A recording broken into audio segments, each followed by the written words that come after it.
let's see. I have a couple announcements that I have notes here for myself, or else I'll remember only one of my 4 announcements. So yeah. So the first one is that so my name is Latham Boyle. That's pronounced Latham. For some reason, no teacher I ever had got that right. It's kind of been a chip on my shoulder for a long time. Yeah, here's my I'm in office 330 over there, or my email is lboyle if you want to reach me. You know, just a general note about this introduction. I've never been very good at like making eye contact with people or smiling at them in the hallway. So if I walk by you in the hallway scowling and don't make eye contact with you, don't take that personally. I actually I'm harmless. If you have any question or anything just you'd be interested to discuss, you should ask me. I can't emphasize enough. It probably will go fine.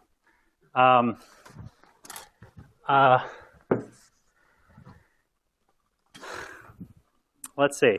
Okay, so next, I try to, for every lecture, have a reasonably good set of lecture notes typed up and posted to the wiki prior to the class. Sometimes I'm fiddling with them right up until the moment of the class, to be honest. So sometimes they'll be posted like the minute before the class. But anyway, but the notes for lecture 1 are up there. Actually, lectures 1 and 2 are up there. So have a look at those.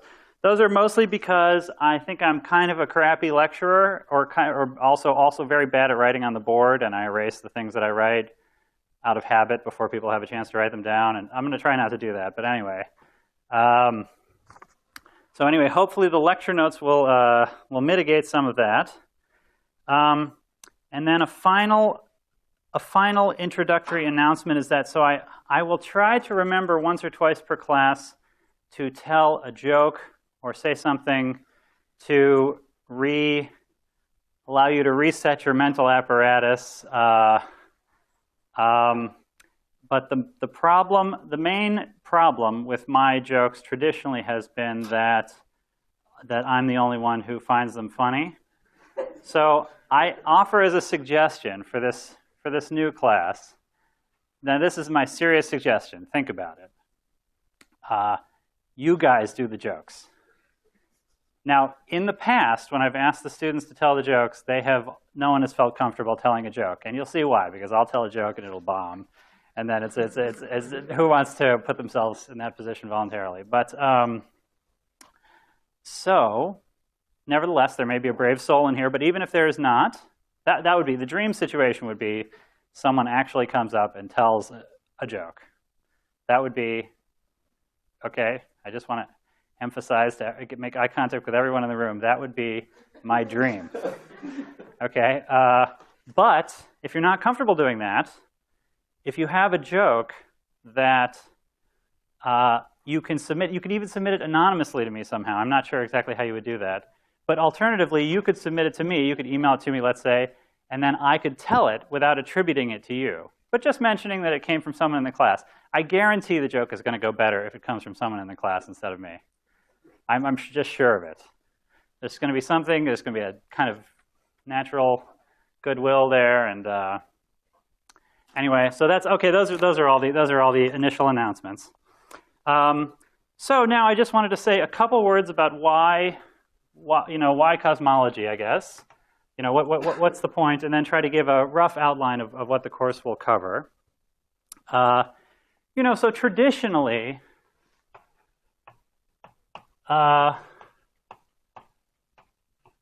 just to be brief here, traditionally the reason people have been interested in cosmology is just that most people are just naturally interested in what the universe as a whole is like, and how it got started, how it evolves, and so the fact that within the past couple of decades, within the past century, but then much more rapidly within the past couple of decades, there's been real dramatic progress on that issue.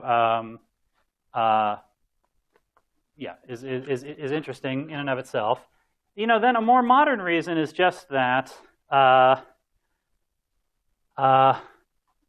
for the past several decades, we have not gotten any real hints about physics beyond the Standard Model from laboratory experiments or tests in the solar system. They all seem to agree with the Standard Model that we'll discuss later in this lecture of gravity and of particle physics. And I know you guys have already had courses, and I mean you've already met the Standard Model and general relativity. But yeah, so cosmology, all of our hints for beyond the Standard Model physics, basically at the moment, come from cosmology. Unfortunately, with the LHC not discovering anything, it seems like that may be true for some time into the future as well. Yeah, so there's lots of hints. There's basically all of the big open questions in fundamental physics where we actually have, observations that are. It's not that they're sort of theoretical conundra that we're pondering, but actual unexplained observations out there. Those are all in cosmology. And so, yeah. And if you come up with a new model for something about physics, something about beyond the Standard Model physics, it's likely that the easiest and most immediate test for that will be in cosmology. Either it will help explain some of the current conundra in cosmology, or it will be blatantly in conflict with cosmological observations, even if you think it agrees with laboratory experiments. So yeah, so that's why cosmology. So now let me just briefly sketch the outline for the course. Okay, so today I'm going to sort of review the Standard Model of both gravity, by which I mean Einstein's general relativity, and particle physics. I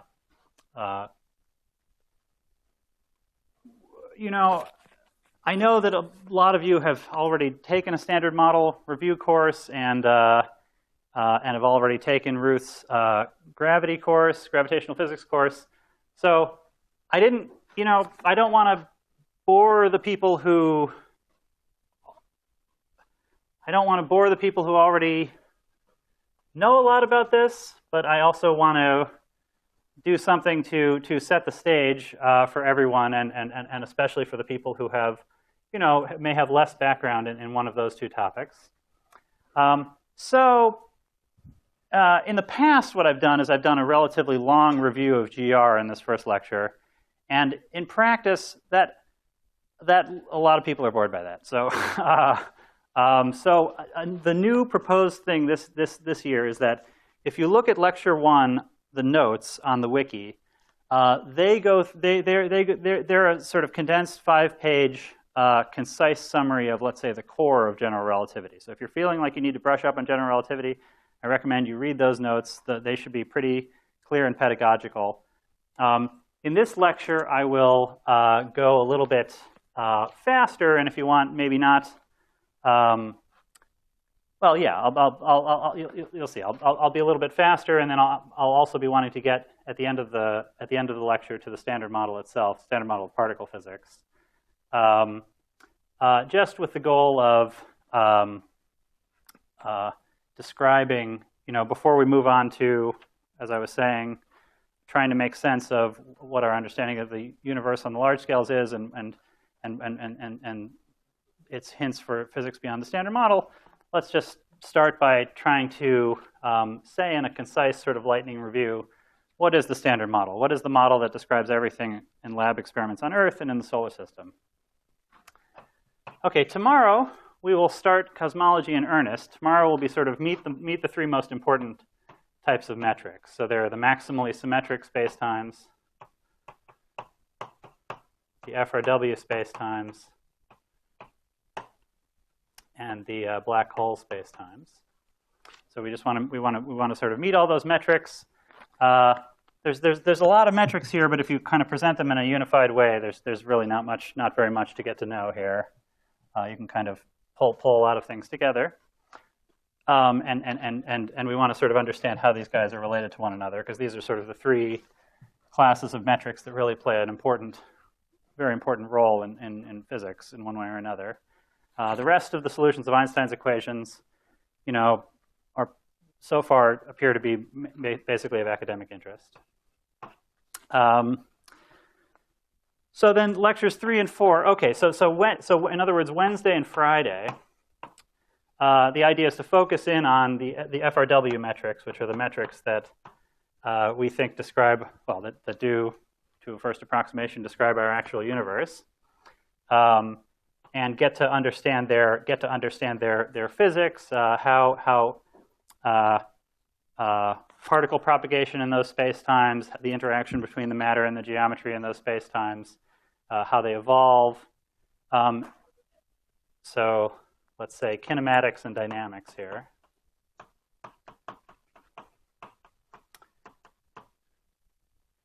And the goal would be, by the end of the week, to be able to sort of have enough background that we could summarize what the current kind of so-called standard model of cosmology is, the so-called lambda CDM model. So that you know quantitatively what that guy is. Thursday, there's no lecture on Thursday because there's PI day that day, although there will be a cosmology talk there, which you can think of as a Thursday lecture. So next week you can, so next week what I want to cover basically is, so week 2,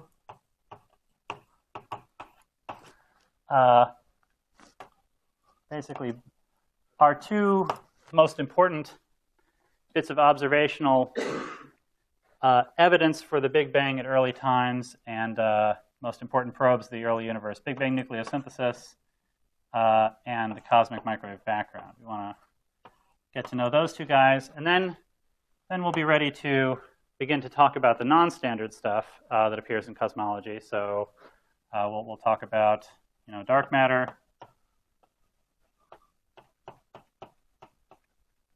dark energy,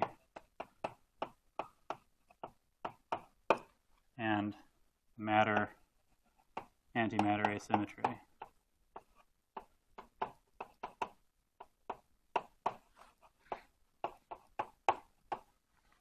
How is this in terms of size? Can you guys read what I'm writing on the board? Yeah. So these are 3 current observational puzzles that don't have an explanation, and so we'd just like to get the sense of what is the evidence for these things. What is we want to try to summarize what is the evidence for them, and what do we think we know about these things? What remains puzzling about them, basically. And then week 3, I want to do more early universe and quantum mechanical stuff. So that will include introducing you to inflation, which is sort of currently, well, according to the majority in cosmology, it's kind of a done deal that inflation is the correct theory of the initial perturbations in the early universe. So anyway, I don't really subscribe to that, but let's get to know this guy and understand what is meant by that and why people think that. And then related to that, we're going to want to introduce quantum field theory in curved space-time, which is an interesting subject in its own right, and we'll sort of want to try to understand the relationship between some famous quantum field theory and curved space-time effects. So you have basically the Unruh effect, the fact that an accelerated observer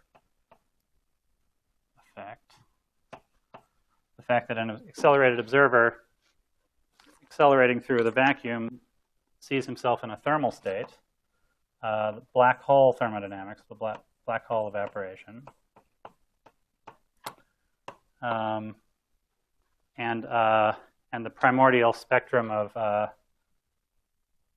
perturbations produced by well, in general, not just inflation, but in particular inflation, the primordial spectrum of cosmological perturbations.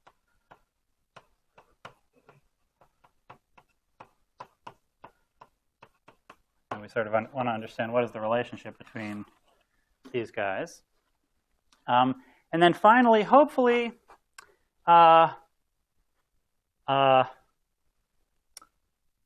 hopefully in the last lecture or two, I would like to talk about sort of a theory, a theory of initial conditions. So, all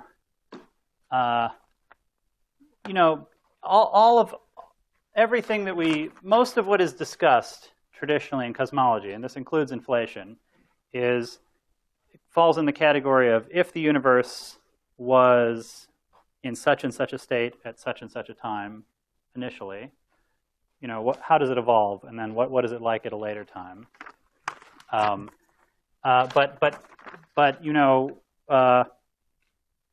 What is usually absent is even in inflation is a theory for why the initial state was what it was. Yeah, so I just wanted to basically discuss that issue because, well, it looks like that could be a place where there's really very interesting and fundamental stuff to be done. And I would also like to mention that there's really one, to my mind, really great proposal that goes. The most ambitious attempt in this direction was made in the early 80s by Hartle and Hawking. It's their proposal for the wave function of the universe. And it's a little bit hard to say, in a sense, how successful or unsuccessful this proposal has been compared to data. But anyway, it's really a beautiful idea, and it's really definitely sets the current benchmark for if you're going to attempt this problem. How well should you try to do? Before you think you've made progress. Okay, so that's the overview. So now let me go on with this lecture. So the idea is in 40 minutes, I want to give a kind of blitz review of the current standard model of gravity, so that's general relativity, and then the standard model of particle physics. So, in 40 minutes, this is going to be rather condensed. So I just want to sort of present the logic. If you want to go through the discussion of differential geometry and general relativity in more detail and brush up on that, again, I encourage you to look at the first set of lecture notes. The standard model stuff that I'll say, I didn't even include that in the lecture notes because anyway, I'll present the sort of, concisely stated logic of where the standard model of physics comes from as currently understood, or at least the standard understanding of it. And then there's a very valuable exercise, which is to go from that initial data and actually derive the expression for the actual Lagrangian for the standard model. That is an exercise that I highly recommend, but I won't have time to actually do that on the board here. And anyway, if you're interested in doing that, you can try it, or if you get stuck, you can talk to me, and I can give you tips about how to do it. But okay, let's plunge ahead. So, GR. Well, so GR rests upon differential geometry. So let's just very briefly review what differential geometry is all about. Okay, so differential geometry proceeds in 3 steps, sort of conceptually speaking. Step 1, you introduce a manifold, and tensors can live over that manifold at each point. Step 2, you introduce a connection on the manifold.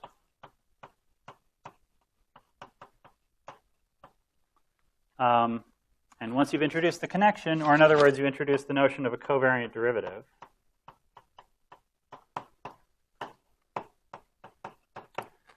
once you've introduced these objects, all of a sudden there's all sorts of new questions you can ask and new calculations you can do, new geometry you can do regarding the tensors that live over your manifold.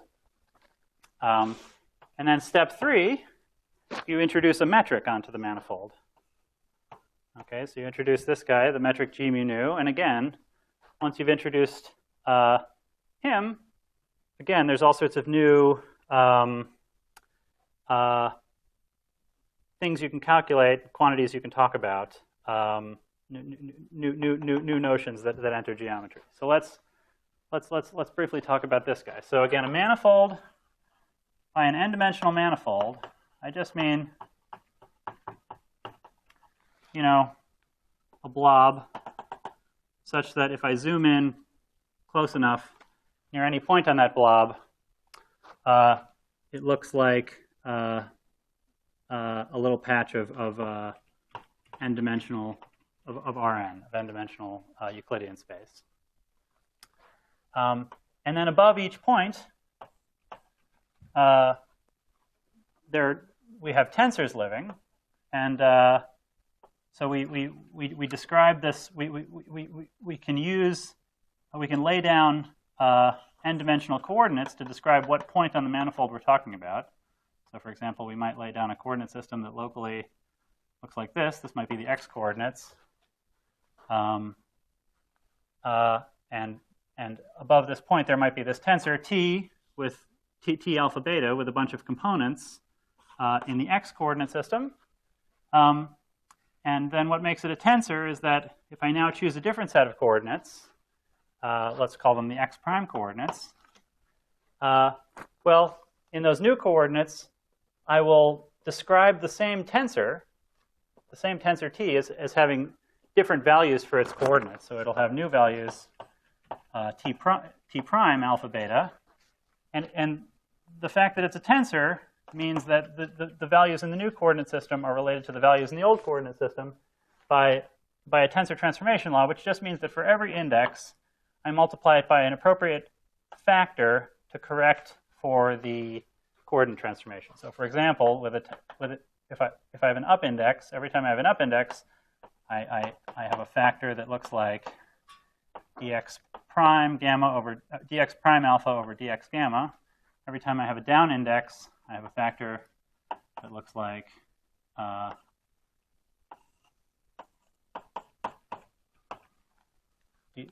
prime coordinate is on the bottom and the unprime coordinate is on the top, times the tensor in the old coordinates. Okay, and so that's basically life on the manifold before we have a connection or a metric. Not too interesting. So now, step 2, we introduce a connection. So, you know, what's the idea here? The idea is that, okay, so suppose I give you an object, T alpha beta, and I tell you it's a tensor. You're psyched about that because tensors transform so simply. You're like, yes, it's going to be easy for me to write down coordinate-independent quantities now. I'll be able to write down anything I want. And so you say, I could even take derivatives of it, but then you actually check. You check what is the relationship between, if you take are you guys familiar with this notation, d mu, this Routh notation? D mu is equal to, partial with a mu subscript is shorthand for the partial derivative d dx mu. So yeah, you actually check how it transforms under a coordinate transformation. And alas, it does not transform like a tensor. If you just plug in the tensor transformation law for this guy and the chain rule for how this guy transforms and check, is this guy related to this guy by by 3 appropriate factors like this for each of the indices, the answer is no. So you say, no problem, I can fix that. You define a new type of derivative called the covariant derivative. So you replace partial mu by del mu. And you define the action of this guy to be a sort of corrected form. So for every up index, you add a connection term. And for every down index, you add some sort of, I mean, you subtract some term like that. Okay, so you define this covariant derivative, and then you just define the transformation law of these gammas under a coordinate transformation. You define it to be such that this object does transform like a tensor. Okay, and again, that particular transformation law that you have to invoke, is reviewed in the lecture notes. Okay, great. So now suddenly we have we can take derivatives on our manifold. We can take derivatives of tensors and get new tensors. But now, we'd like to describe what is this new structure we've put on the manifold. This connection. You might say, oh well, it's just that connection. And again, we have the complaint about this guy that, well, okay, this is indeed the connection, but now it's not a tensor. It doesn't transform like a tensor. We'd like somehow to find an object that describes what new structure this tensor has provided on the manifold, what new structure this connection has provided on the manifold, but describes it via a tensor. So this guy is not a tensor. What can we do to get a tensor from him? And the answer is that if we take the commutator of two covariant derivatives acting on a tensor. So for example, let's take the commutator of two covariant derivatives acting on a vector. Okay, then the result is just a tensor times that vector. This is the so-called Ricci identity.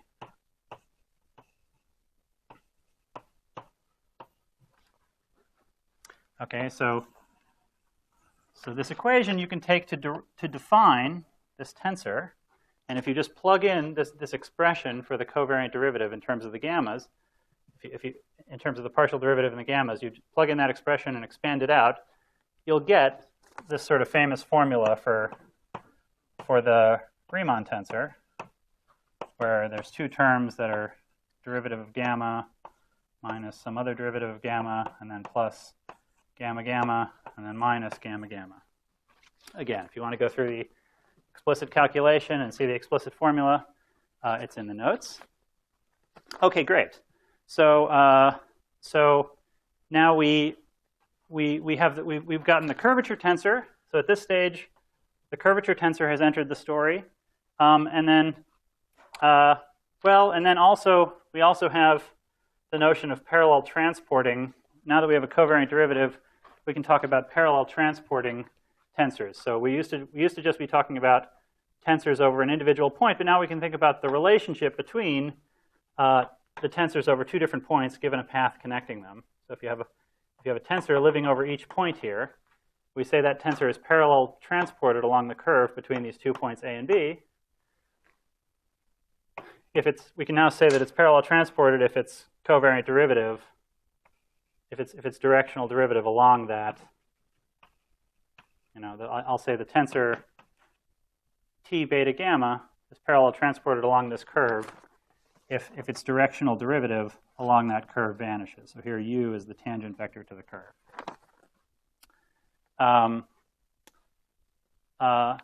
And in particular, if you have now that we've introduced the connection, we have a notion of what a geodesic is, because there's a special sort of curve here. So again, suppose we have some curve x alpha of tau, which goes from point A to point B, and its tangent vector is u alpha. Okay, in other words, just dx alpha d tau.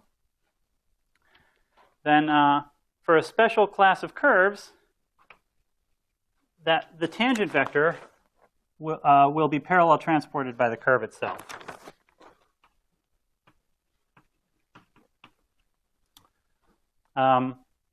Okay, so in other words, I've just taken the parallel transport equation, but instead of a general t, I've plugged in nothing else than the tangent vector to the curve itself.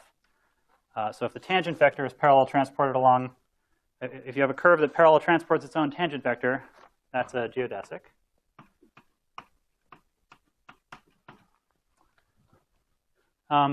Okay, so that's so far. Now we've gotten to this. We've gone through this stage.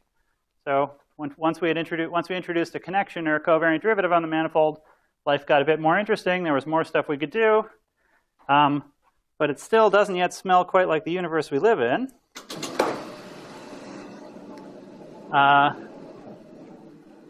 So the final stage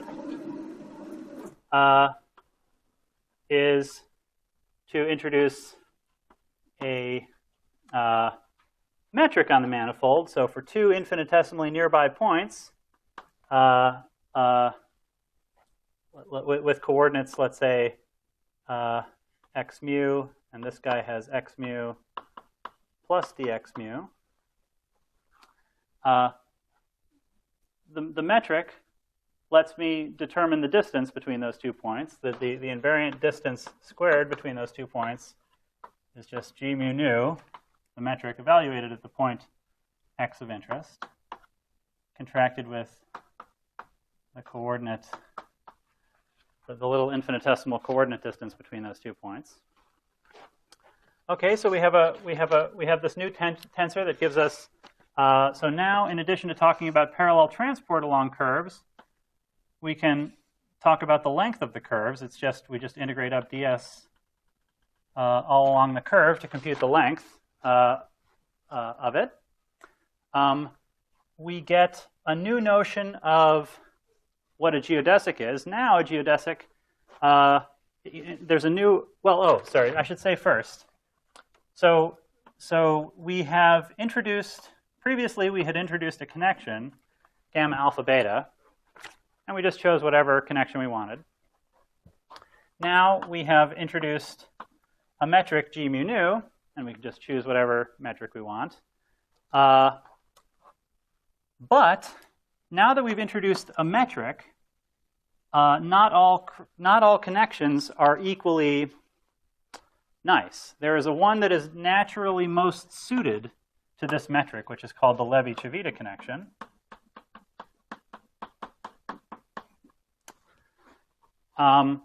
And it is, in particular, it is the connection that, once I've specified the metric, it's the unique connection that satisfies, first of all, it's torsion-free. So in other words, it's symmetric in its bottom two indices.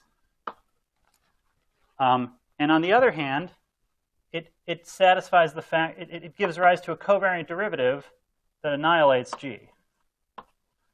Okay, so this is called metric compatibility. So the covariant derivative of the metric is 0. Those two conditions determine the Levi-Civita connection in terms of the metric, and it's given by this formula you may be familiar with, probably are familiar with.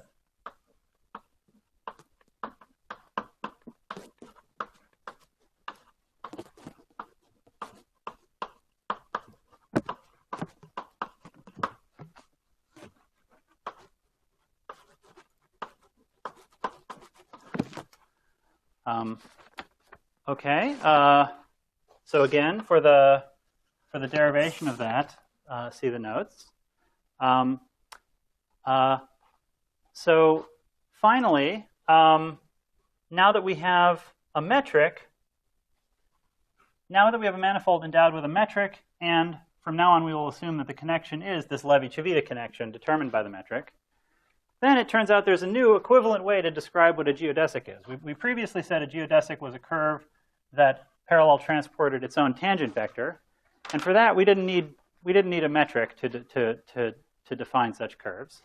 But now that we have a metric, we can define a tangent vector as, we can define a geodesic as a curve that is an extremum of length. So it's a curve through the manifold such that any infinitesimal perturbation in the curve does not perturb its length to first order. Okay, any small perturbation You only see the change in length of the curve to second order. That turns out to be equivalent to what we said before. But for practical purposes, it's nice because it gives a much easier way to actually calculate the geodesics, actually find the equations that they satisfy. Because if you have some metric, g mu nu of x times dx mu dx nu, now let's just replace that by a Lagrangian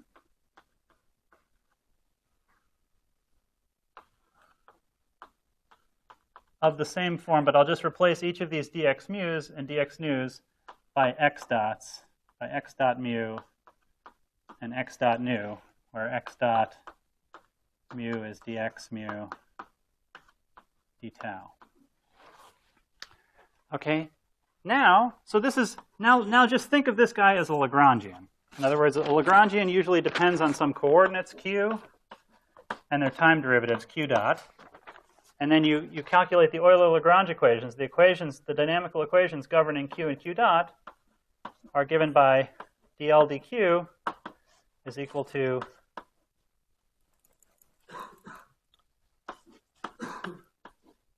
partial with respect to q dot, right? In other words, dl dq dot, and then you take that quantity, you take another tau derivative of it.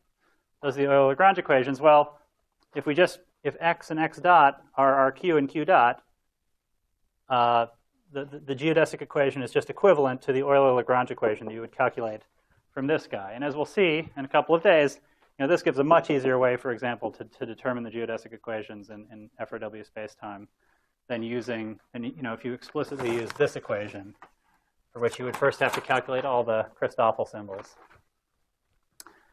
Okay, so let's see. I think we're pretty much done with differential geometry. Yeah? Are the curves usually like saddle points or minima or maxima, or it's hard to tell? Well, so if it's a Riemannian manifold, they are minima.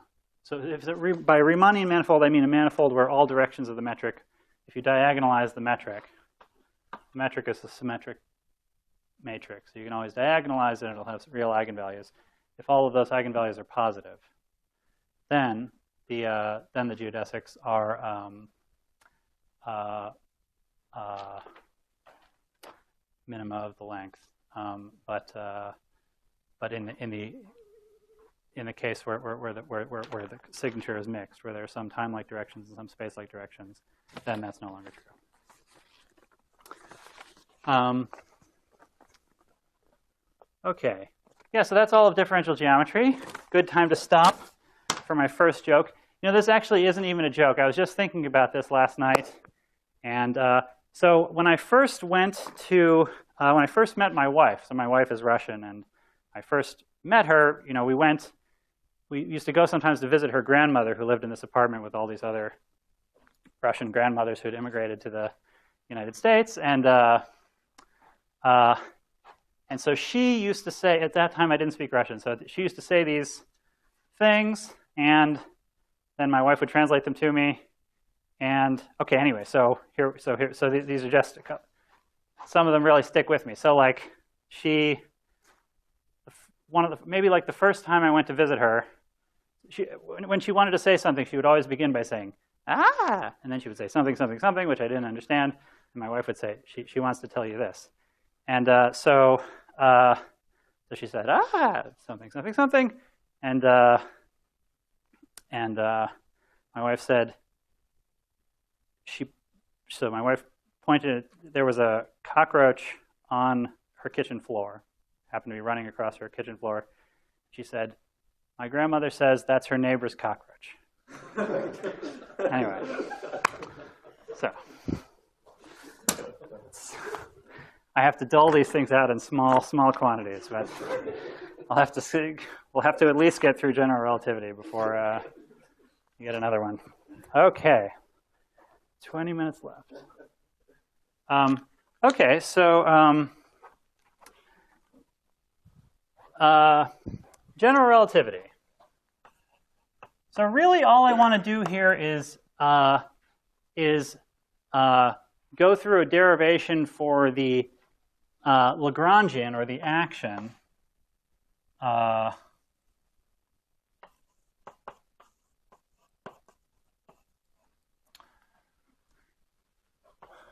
general relativity, by comparing the structure of general relativity with gauge theory, with Yang-Mills theory. So the two structures are quite parallel, but then there's a point at which they diverge, and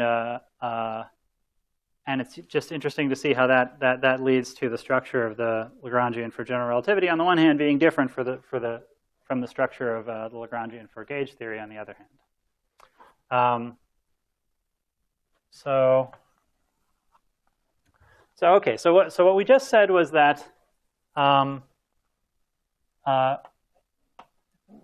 we had a tensor in differential geometry, but the derivative of it, the partial derivative of it, was not a tensor itself. So we introduce a new type of derivative, covariant derivative, by taking the partial derivative and adding to it a connection.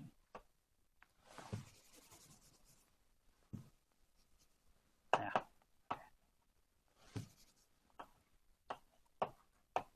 It's beginning to fall apart.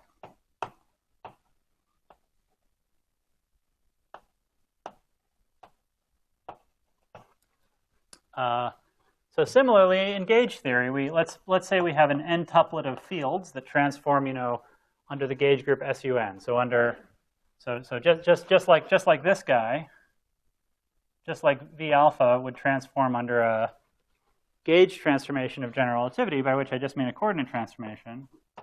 You would transform like dx alpha, dx prime beta,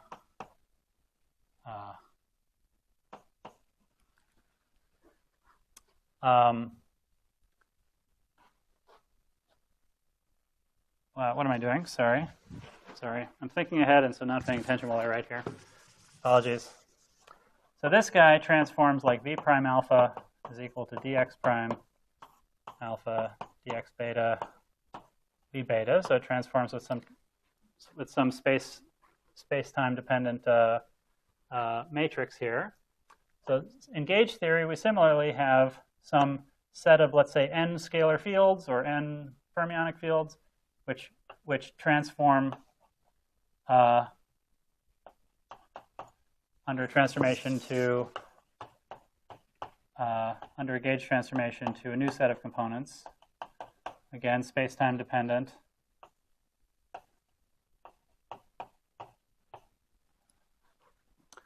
And so, just like this space-time dependent matrix led us to introduce a connection here that transformed appropriately.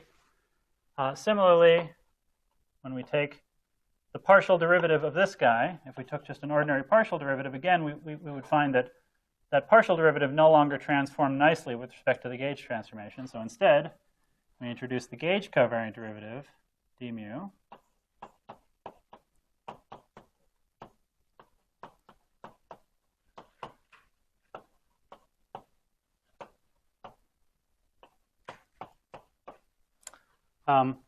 Okay, and so here you can explicitly see these two formulae are closely parallel to one another, and you can see in the gauge case it's explicit that this matrix A really has two different types of indices. This index is a space-time index. It points in the direction that the derivative is being taken. These two indices, but with respect to these two indices, if you ignore the space-time index, the other two indices are both indices in the gauge bundle. They tell you how this object transforms under a gauge transformation, how these n components rotate into one another. And so, really similarly, secretly over here, we have a index that points in the direction of the derivative, and then two indices that tell you how a tensor rotates in the tangent bundle. But again, you can think of it as there's a direction that points along the direction of the derivative, an index that corresponds to the direction of the derivative, and another two indices that together form a matrix that sort of performs a little correction to what the partial derivative would do. Okay, and so again, both these guys have to transform in a certain way to make these things transform like tensors. But the problem is that the resulting transformation law makes these things, the two connections, the connection on the tangent bundle or the connection on the gauge bundle, these guys no longer transform like tensors. So we do what we did before.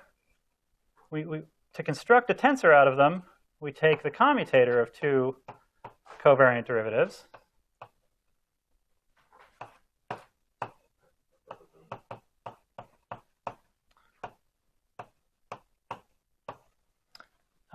And we get a thing that does transform like a tensor, and this thing is the so-called curvature of this connection. Okay, so in this case, this is the so-called Riemann curvature tensor. But we do exactly the analogous thing over here. We take the commutator of two covariant derivatives.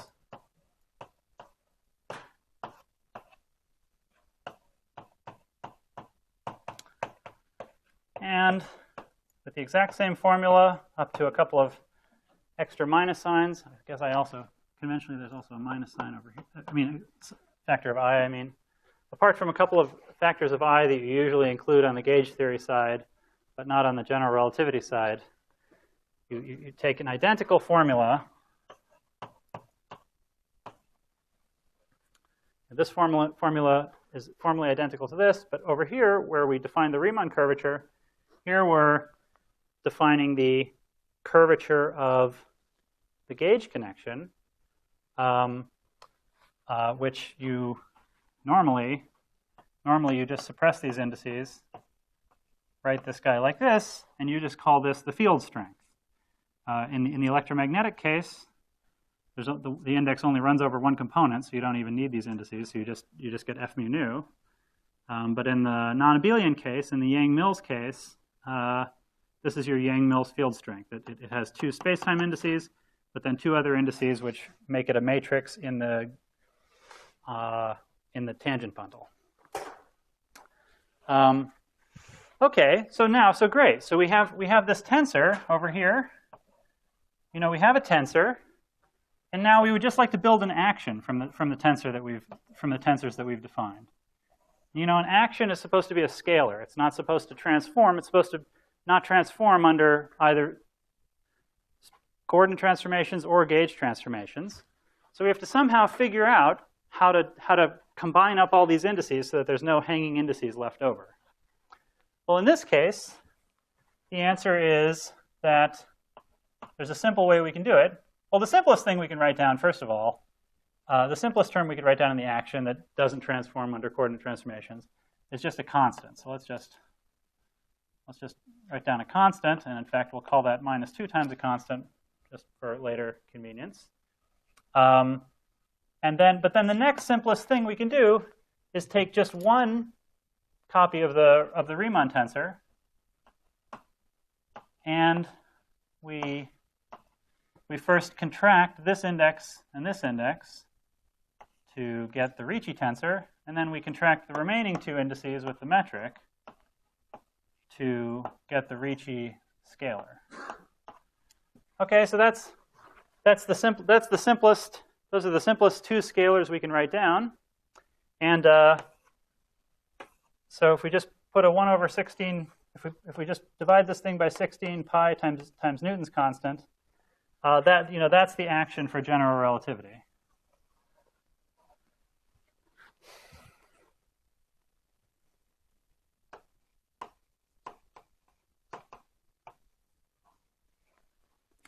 So note that if we try to play the same game here, we will be stymied, because over here our first step was to contract this index with that index. But over here you can see that it's a bit of a coincidence in general relativity that those two indices are of the same type. These last two indices are really space-time indices in both cases. These two indices are indices in whatever bundle this curvature operates on. And so in this case, these are indices in the gauge bundle. You simply, there's no sensible way to contract these two. So you can't form a scalar. There's no way you will succeed in forming a scalar from just a single copy of f. So you have to go on to the next simplest thing, which is to take two copies of f. And first, you can get rid of their space-time indices by contracting them up. So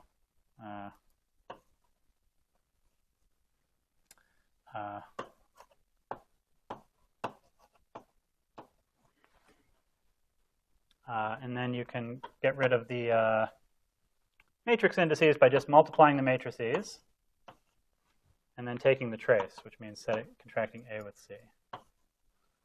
Okay, so in other words, or more, as you would more normally write this, this is just trace of f mu nu, f mu nu. So that now that guy, if you just multiply that by minus a quarter to canonically normalize it, that is the Yang-Mills action. Okay, so the thing I want to emphasize here is just that the structure is very closely parallel, introducing covariant derivatives, introducing curvatures. But then the last step, when we want to form the simplest scalar that we can out of those guys, the one with the fewest numbers of derivatives, the stories diverge, and we get away with a linear action in general relativity, and where we have to use a quadratic one in Yang-Mills theory. Okay, so that is all as I said, it's going to be lightning. So that was the main thing I was going to say about general relativity. In principle, once you're here, you're home free. You just add whatever matter Lagrangian you want to the Lagrangian for general relativity, and then once you have the Lagrangian, you calculate the Euler-Lagrange equations, or you calculate scattering amplitudes, or you do whatever you normally do with a Lagrangian. But the point is, in principle, you can do once you know the Lagrangian, you know everything about the theory. Yeah. What's the significance of taking the simplest? Because we had to work on this last time. If you take like the Riemann tensor with Riemann tensor, you get like estimate gravity. Yeah, that's right. That's right. So in both cases, the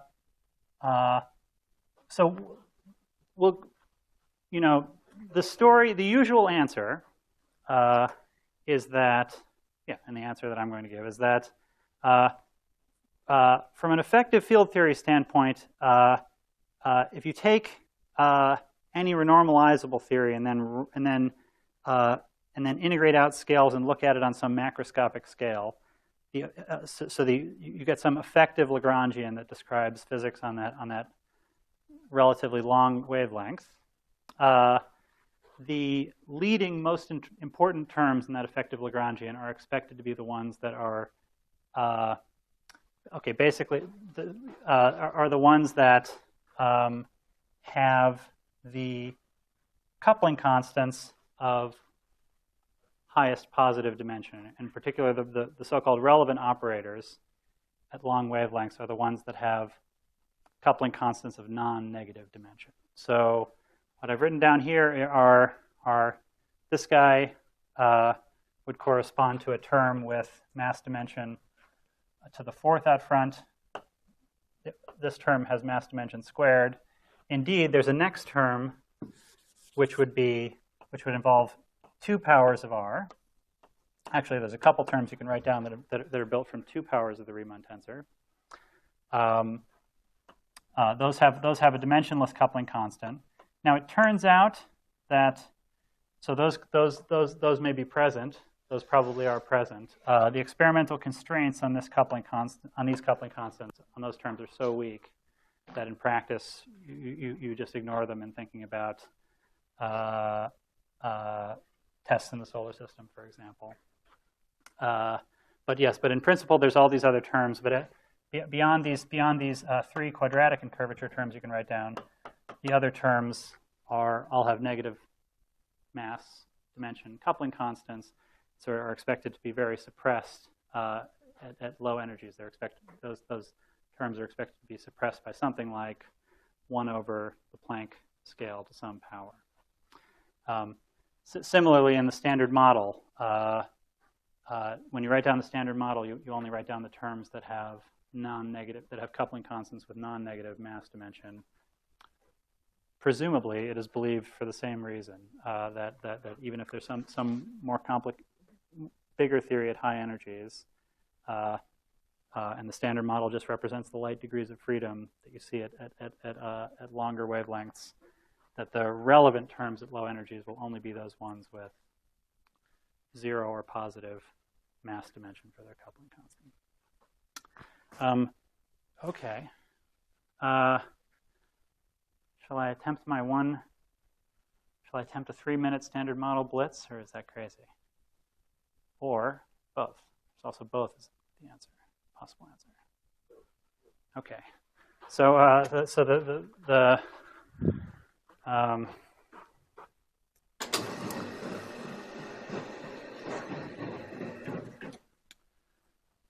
the key thing about the standard model is that, I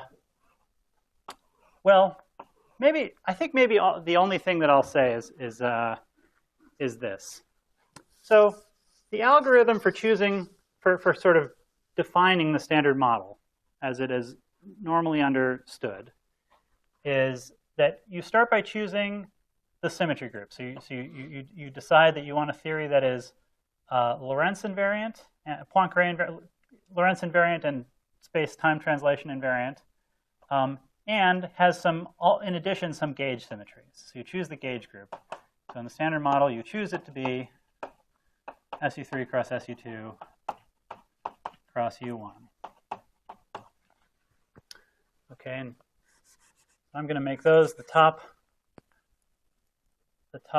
row in a table. So now next, you're not done defining the theory yet. Turns out once you've chosen the gauge group, which gauge bosons you're going to have in your theory is fixed. You just have one gauge boson for every generator of this group. So for U1, there's only one generator. You have one gauge boson for that. For SU2, that's a group with 3 generators. So you have 3 SU2 gauge bosons. For SU3, that has 8 generators. So there are 8 gluons. And they have to transform. Each of them has to transform in the so-called adjoint representation with respect to each of those groups. So structure of the gauge bosons is basically fixed, but you still have more choosing to do. You have to choose what fermions and what scalar fields you want to have in your model. And you have to choose what representations they should lie in with respect to these 3 groups. How should they transform under the gauge transformation? So that's what this table summarizes. So here are the fermions we're going to put in. We're going to put in a left-handed quark doublet. By a doublet, I mean that we can think of it as being a combination of 2 quarks, a left-handed up quark and a left-handed down quark. Then we'll have a right-handed up quark and a right-handed down quark. And then we'll do the analogous thing for the leptons. So that's the quarks. For the leptons, we have a left-handed lepton doublet, which again, I call it a doublet because it splits into a left-handed neutrino and a left-handed electron. And then we have the corresponding right-handed guys each get their own row.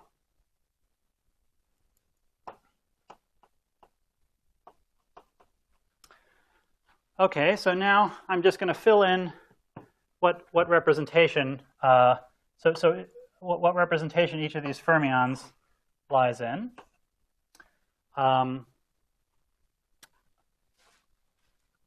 So the 3 quarks, the thing that makes them quarks, is that they transform non-trivially as a 3-dimensional representation of SU3. So in other words, you can think of these guys as tensors, just like the tensors we've been dealing with in GR, but just with different sorts of indices. So each of these guys is a fermion. So for one thing, it has a fermionic index. In other words, it's a 4-component complex. It's a complex 4-component vector that transforms like a spinner, like you learned a spinner transformed in quantum field theory class under Lorentz transformation. So that's one of its indices. But in addition, this is saying it has another, these three guys have another index, which runs from 1 to 3, and which transforms under the three-dimensional representation of SU3. Everybody else doesn't transform. They all lie in the so-called singlet representation, which really just means they're trivial. They don't carry an SU3 index. Then the next column, well, the rule, for some reason we don't know in the standard model, is that the lefties, the left-handed fermions, Q left and L left, transform in the two-dimensional representation of SU2. So that's what this two-component vector is.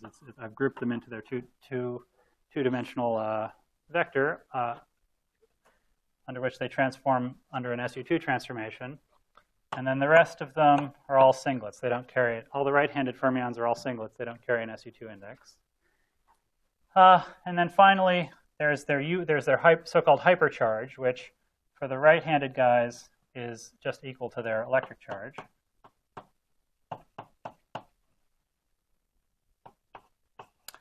And then the left-handed guy, its hypercharge, is assigned to be the average of those two values. So this one is minus 1/2, and this one is plus 1/6.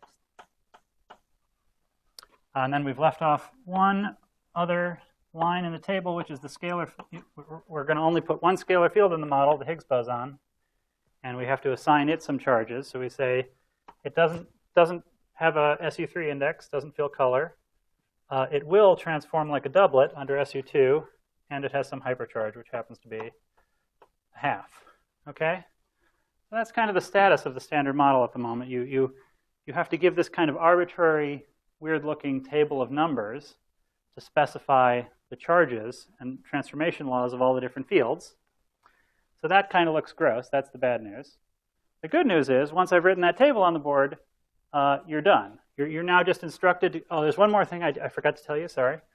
One more thing, another unexplained fact about the standard model is that I've written down just the up quark, down quark, up quark, down quark, neutrino, electron, but each of these fermions comes in 3 copies that have exactly the same charges and transformation laws. Okay, so each of these really has an extra index, which runs from 1 to 3, called the family index. No, we don't know why. So far, there has been nothing observed to suggest that this index transforms with respect to any symmetry or couples to anything. It's just there for some reason. For some reason, the fermions come in three copies. Okay, now that I've given you that table, you will quickly recover from your initial disgust and be very impressed that now, once I've given you that table, you can just go. You have all the information you need. You just go off and write down the most general renormalizable Lagrangian that you can write down. In other words, you just write down every combination of these terms that you can think of, such that the gauge bosons each have mass dimension 1. The fermions each have mass dimension 3/2. The scalar field has mass dimension 1. So now you're instructed to go off and write down every term you can think of that is renormalizable, which in practice means that when you add up the mass dimensions of all the fields in that term, it's less than or equal to 4.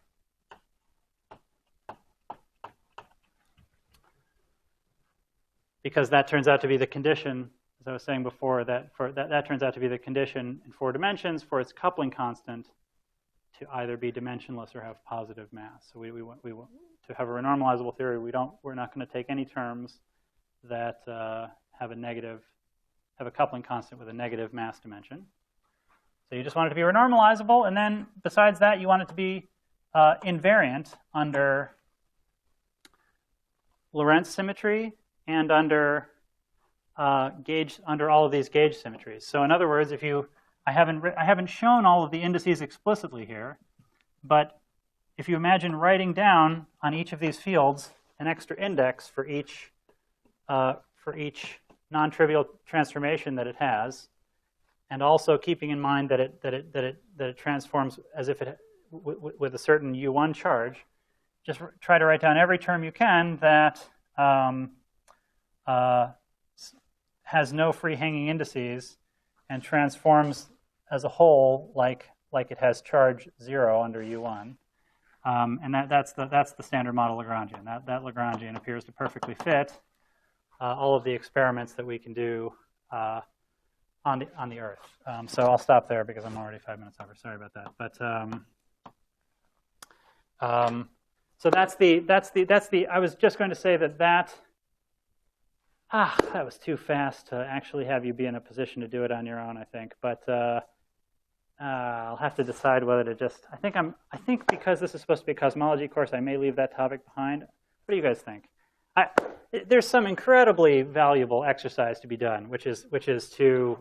For some reason, no one ever had me do this in a class, and I am sworn to not repeat the same mistake.